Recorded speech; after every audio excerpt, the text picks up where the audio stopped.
Shalom saudara-saudari terkasih dimanapun Anda berada. Saya Pendeta Wikdayanti dari Calon Resort GKI Bulik Timur. Saya akan menyampaikan renungan bagi kita pada hari ini. Dan renungan diambil dari 1 Raja-Raja pasal yang ke-22, ayat yang ke-29 sampai ayat yang ke-40. Saya akan membaca ayat yang ke-33, 34, 35, 37 dan ayat yang ke-40. Segera sesudah para panglima pasukan kereta itu melihat bahwa dia bukanlah Raja Israel, maka undurlah mereka daripadanya. Tetapi seseorang menarik panahnya, menembak dengan sembarangan saja dan mengenai Raja Israel di antara sambungan baju jirahnya.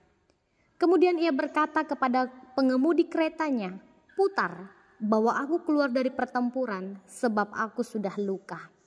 Tetapi pertempuran itu bertambah seru pada hari itu, dan raja tetap ditopang berdiri dalam kereta berhadapan dengan orang Aram itu, sampai ia mati pada waktu petang.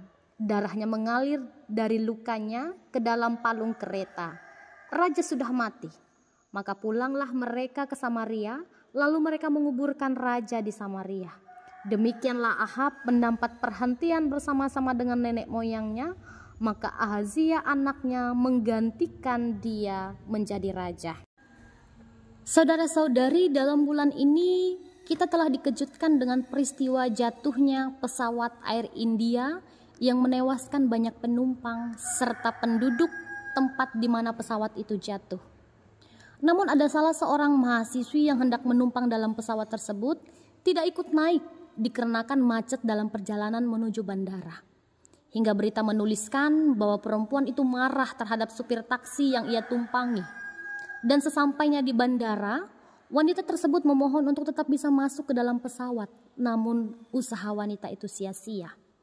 Hingga tidak dalam waktu yang lama, berita terdengar bahwa pesawat yang akan ia tumpangi tersebut jatuh dan menewaskan penumpang di dalamnya. Saudara, kisah ini menggambarkan bahwa semuanya tidak ada yang kebetulan. Semua ada di dalam rencana dan kontrol Allah. Andai saja wanita itu naik, mungkin ia pun akan meninggal dalam pesawat tersebut. Tetapi bukan berarti dalam peristiwa ini Allah menghendaki kematian banyak orang. Melalui kisah ini menggambarkan apa yang terjadi dengan Ahab. Tidak ada yang kebetulan juga saudara-saudari.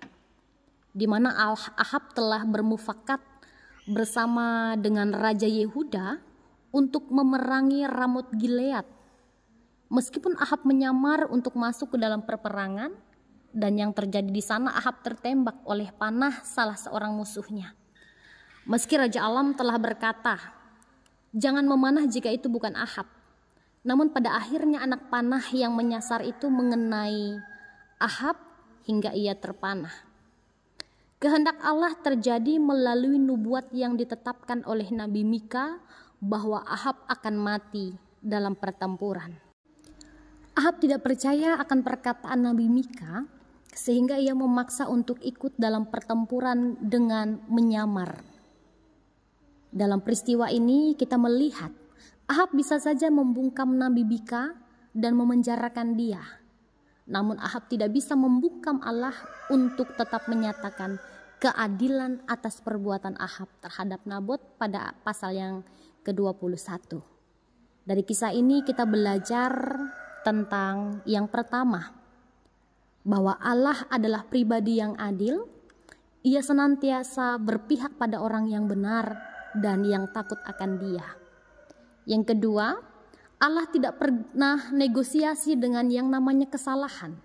Setiap perbuatan pasti mendapatkan balasan, entah itu perbuatan baik ataupun perbuatan yang jahat. Dan yang ketiga, Allah bisa memakai siapa saja untuk menyatakan kemuliaannya.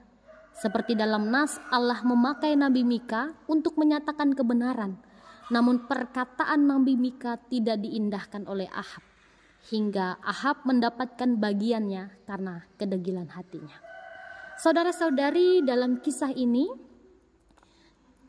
kita diajak untuk selalu menjadi pribadi yang senantiasa memiliki sisi keadilan, kebaikan, kelemah lembutan, penguasaan diri, dan tidak sombong, serta belajar untuk tetap menjadi pribadi yang takut akan Tuhan. Sebab jabatan dan tahta yang kita miliki saat ini itu adalah anugerah dari Allah, tidak untuk dijadikan ajang kesombongan atau bahkan digunakan untuk menjatuhkan orang lain. Kiranya Tuhan memberkati kita melalui firman-Nya. Amin. Mari bersama kita berdoa mengucap syukur kepada Tuhan. Kita berdoa. Bapa di sorga, kami mengucap syukur atas firman yang kami dengar. Sebagai orang yang beriman, kami belajar untuk mencari hikmat, agar kami bisa menjadi pribadi yang takut akan Tuhan.